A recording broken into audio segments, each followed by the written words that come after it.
Hello, नमस्कार everyone. आज का वीडियो बहुत इंटरेस्टिंग होने वाला है और in the continuation of chapter 1 of statistics economics class 11 video third हम बना रहे हैं। अभी तक आपने वीडियो 1 और 2 इस चैप्टर का नहीं देखा है तो प्लीज़ वो ज़रूर जाके देखिएगा। इस वीडियो के अंदर इस क्लास में हम क्या कवर करने वाले हैं, that is scope of the statistics. Now, scope of statistics include three major points.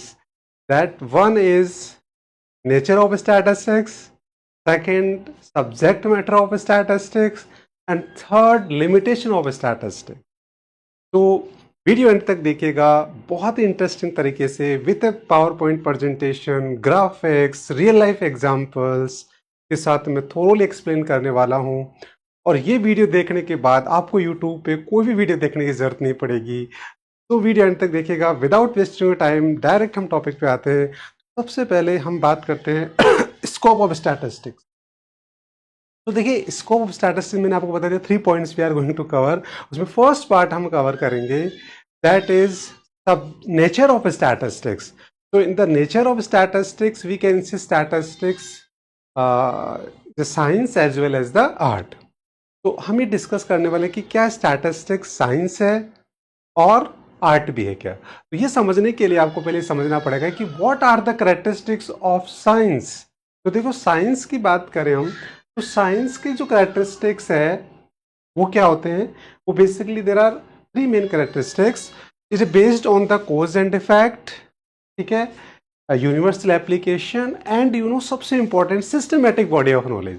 तो साइंस जो है वो एक सिस्टमेटिक बॉडी ऑफ नॉलेज होता है, based on cause and effect होता है, and the application is universal.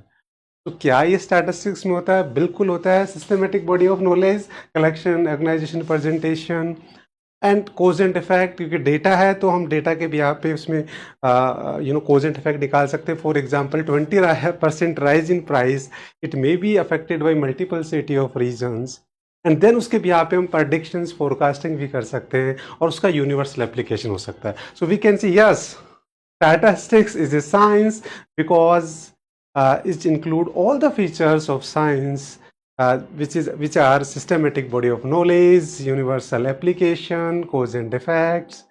Now second part हमारा आता है कि art. What is art? Again, art have many features like creativity, innovations, implementation, real life applications.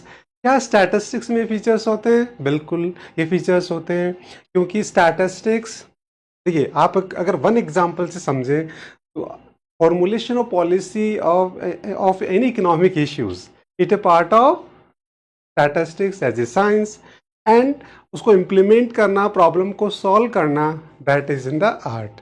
तो art, it means real life application, implementation, innovation, creativity. Statistics and data have these features, so we can say yes, statistics is also a art as well as the science. So I hope मैंने आपको पहले ही बता दिया कि one example मैंने आपको दिया, that is, अगर हम एग्जाम्पल की बात करें तो हम ये कह सकते हैं कि फॉर्मुलेशन, जैसे suppose in India there is a problem of unemployment. तो अनएम्प्लॉयमेंट इंडिया के अंदर है, तो इस प्रॉब्लम को सॉल्व करने के लिए जो फॉर्मुलेशन ऑफ पॉलिसीज होगा, that is called statistics as a science, because it requires systematic body of knowledge, step by step उसका data collection, organization, analysis, everything, and then formulation of policy is completely scientific, logical. Then the implementation करके उस problem को solve करना, that required the skills of art. And that's why we can say yes, so statistics is both science as well as the art. हम ये कह सकते हैं कि ये मोर कलेक्शन, प्रेजेंटेशन, और इसमें हम स्किल्स, एप्लीकेशन और प्रॉब्लम सॉल्विंग हम कह सकते हैं। Statistics is science of the scientific methods and the art applying those method. तो आई होप ये टॉपिक आपको समझ में आ गया होगा। मैंने रियल लाइफ एग्जाम्पल भी आपको दे दिया। Now next part of scope of statistics, that is subject matter. Subject matter of statistics we can divide in 2 parts. One is descriptive and second is inferential. तो by name is clear, descriptive मतलब जो describe कर रहा है, and inferential जो prediction है generalise basically.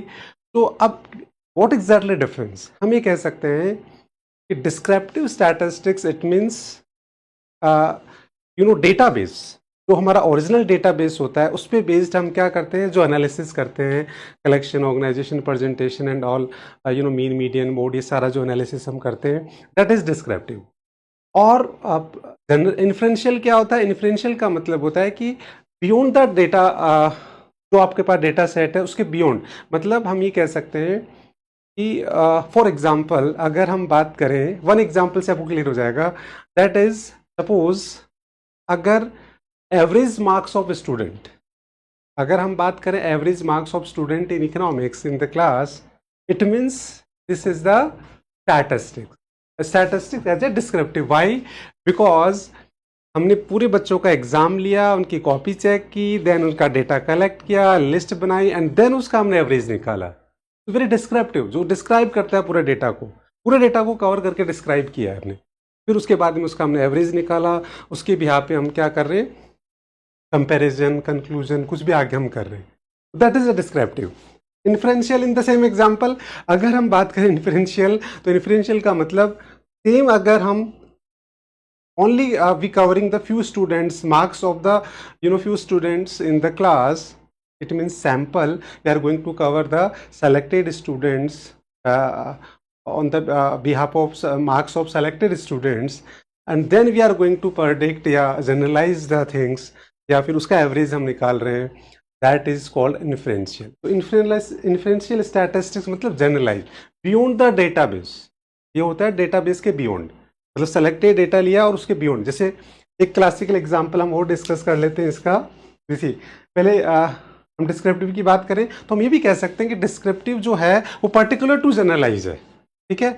और इसमें देखिए हम कोर फंक्शन की बात करें, फाउंडेशन की बात करें और ऑपरेशनल एग्जाम्पल्स, तो ये आपको यहाँ क्लियर है, यहाँ लिखा हुआ है सब कुछ ना। हम पॉपुलेशन का सेंसस करते हैं, that is covering each and every. तो अगर census of population, calculation of population जो करते हैं वो हमारा डिस्क्रिप्टिव में आएगा। It means no generalize beyond the data itself, मतलब डेटा के जो डेटा सेट है उसी पे हम सारा जनरलाइज कर रहे हैं, उसके बियॉन्ड हम कुछ नहीं कर रहे, that is descriptive.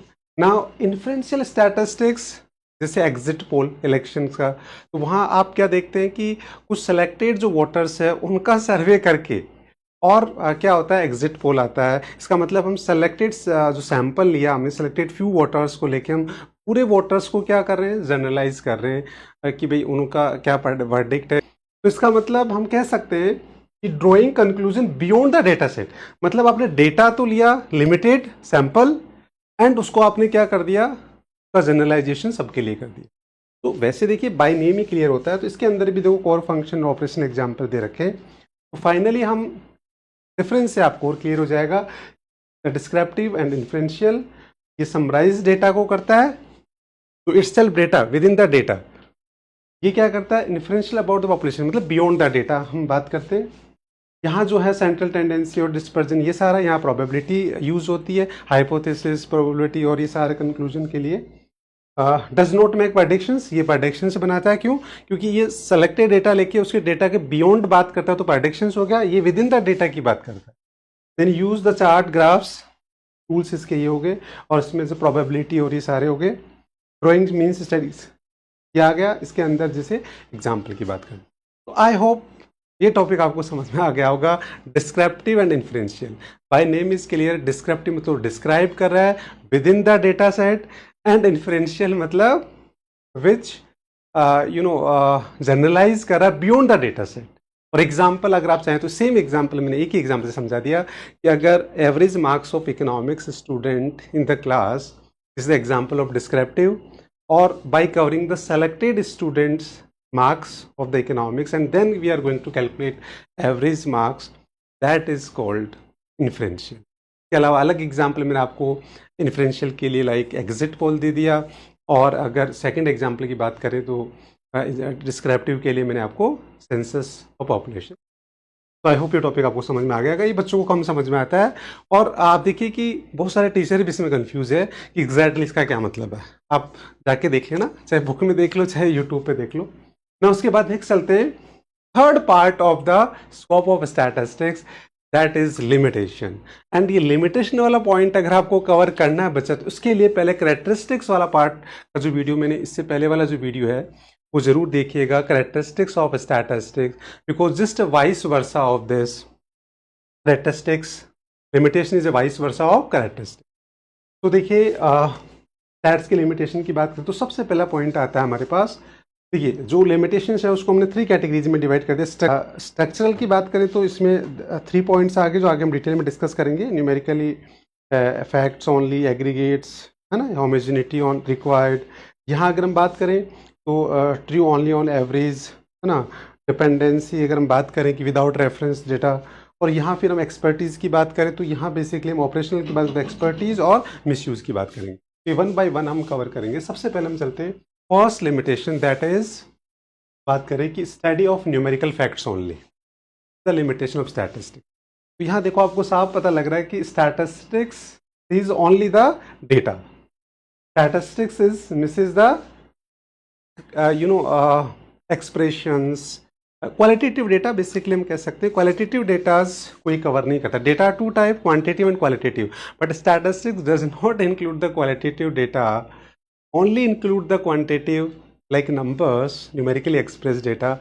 For example, in the class the number of student cover करता है, बट अगर हम बात करें कि height and weight of student या number of student, that is statistics because numerically express. But अगर स्टूडेंट की लाइक डिसलाइक, उनका IQ level, this is the qualitative data, does not include. That's why this is the limitation, because both are data but one qualitative data is not part of it. I hope ये आपको समझ में आ गया होगा। Then next आता है study of aggregates only. Statistics जो है वो basically single data is not a statistics, तो ग्रुप ऑफ डेटा स्टैटिस्टिक्स। जैसे हमने कहा कि height of a student in the class या number of total number of student in the school is a single data. Pocket money of a student, it is not a statistics, numerically expressed है but statistics नहीं। Why? Because it's not a group of data. So group of data क्या होगा? जैसे हमने कहा कि out of 1000 student in school may be 500 in humanities, 1000 in 200 in commerce and 300 in science. Then we can say yes, this is a statistic because we can compare. In the class, pocket money of more 5 students, 3 student, या फिर height and height of this more than 1 student अगर हम ले लें, that is the group of data जिसको हम compare कर सकते हैं। तो इस तरीके से ये स्टैटिस्टिक्स है। इसका मतलब हम कह सकते हैं कि single data is not a statistics, the group of data is a statistics. ये आपको विजुअल से बिल्कुल क्लियर होगा। इसका मतलब this is the limitation, because single data भी तो एक स्टैटिस्टिक्स तो है, डेटा तो है सिंगल वैल्यू। जैसे 1000 इज न्यूमेरिकल डेटा है, but stat does not include because it is single data, that's only include the group of data. So that's why this is the limitation. Now next, homogeneity is required. The homogeneity of data is an essential requirement. The data should be in a, अब जैसे हमने कहा कि numerical express होना चाहिए, group of data, and the third part is जो data है वो शुड बी, उनकी measurement unit should be similar. जैसे हमने क्लास में बात की कि height of one student, height of one student and the weight of another student, this is not a statistic, this is group of data numerically express but statistic नहीं, because there is no homogeneity. Homogeneity is the must, मतलब measurement unit is similar. जैसे for example अगर आपने देखा कि food grains और यहाँ हमने क्लोज किया तो मीटर्स में मेजर होता है, ये टन्स में होगा, तो मेजरमेंट यूनिट डिफरेंस है। और यहीं अगर फूड ग्रेन्स और क्लोज को हम रुपीज़ में कन्वर्ट कर दें तो मेजरमेंट यूनिट क्या हो जाएगा? सेम हो जाएगा। तो ये ही हम कह सकते हैं कि this is again limitation. Why? Because homogeneity is required. तो होमोजेनिटी होगी तो ही डेटा होगा। अगेन बिकॉज जहाँ जो डेटा है, जैसे सपोज करो ये भी डेटा है बट यहाँ होमोजेनिटी नहीं, इसलिए हम इनको स्टूडेंट्स में नहीं ले रहे।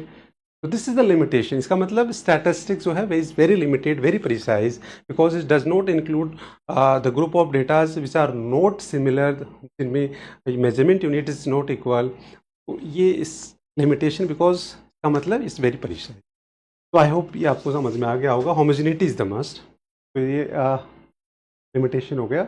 फिर उसके बाद हम चलते हैं statistics result are true only on average.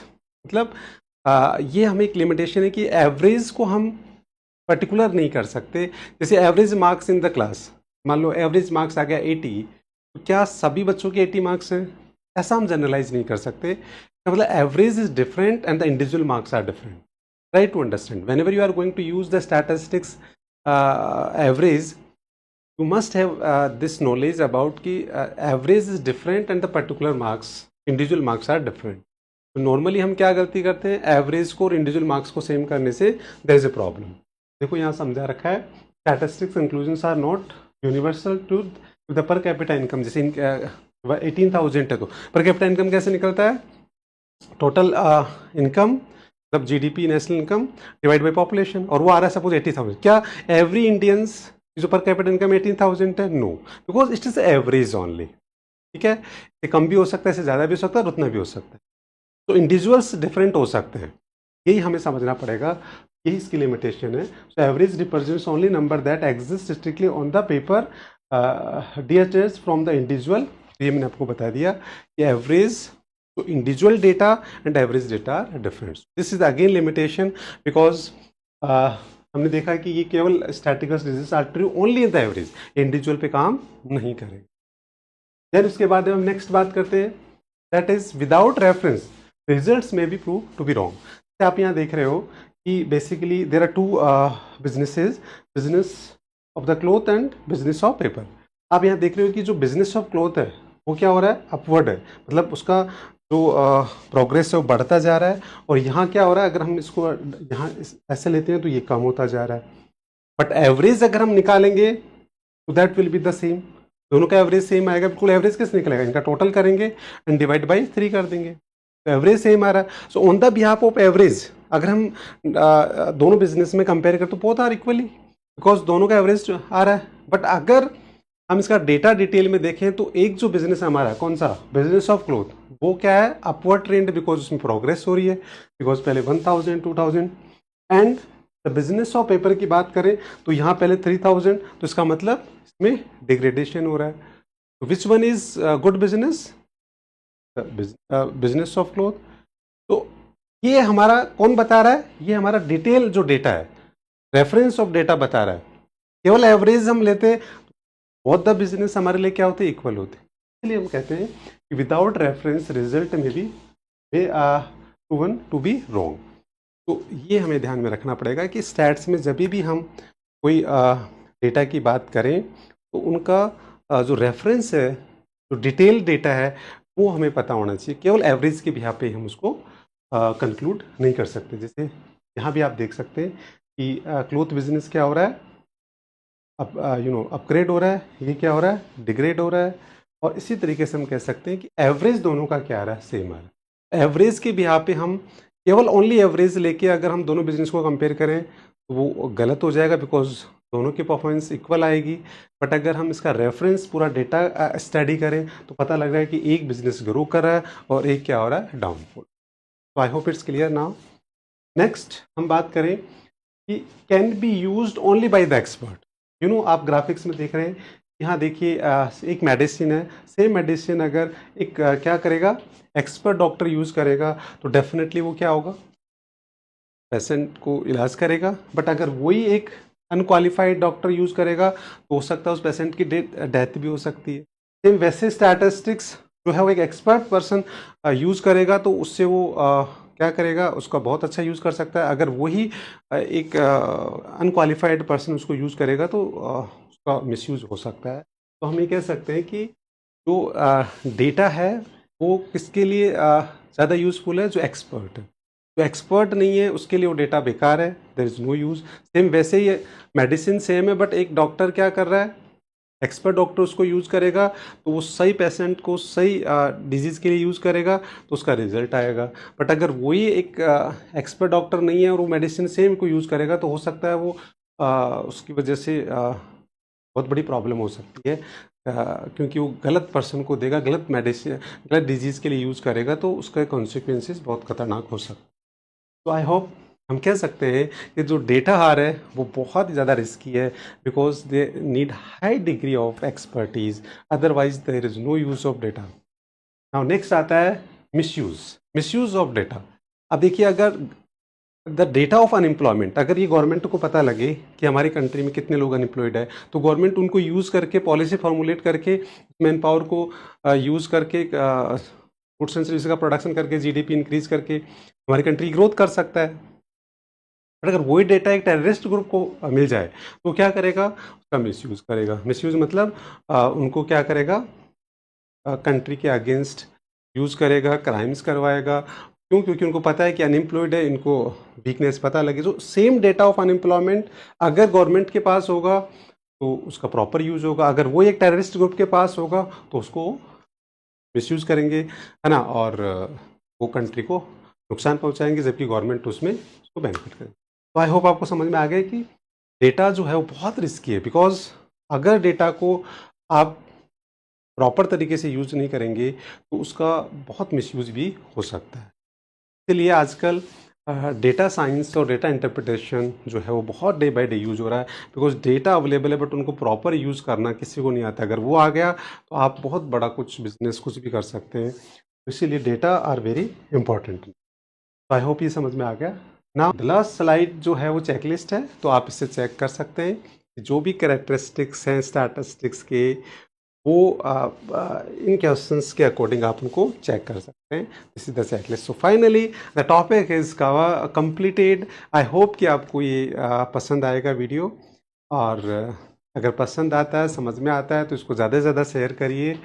और हमारा मोटिव यही है कि भाई इकोनॉमिक्स जो है वो सबको समझ में आए, सबके लिए अफोर्डेबल हो, सबके लिए इजी हो। एंड लाइक ज़रूर करिएगा, सब्सक्राइब भी करिएगा। Thank you so much.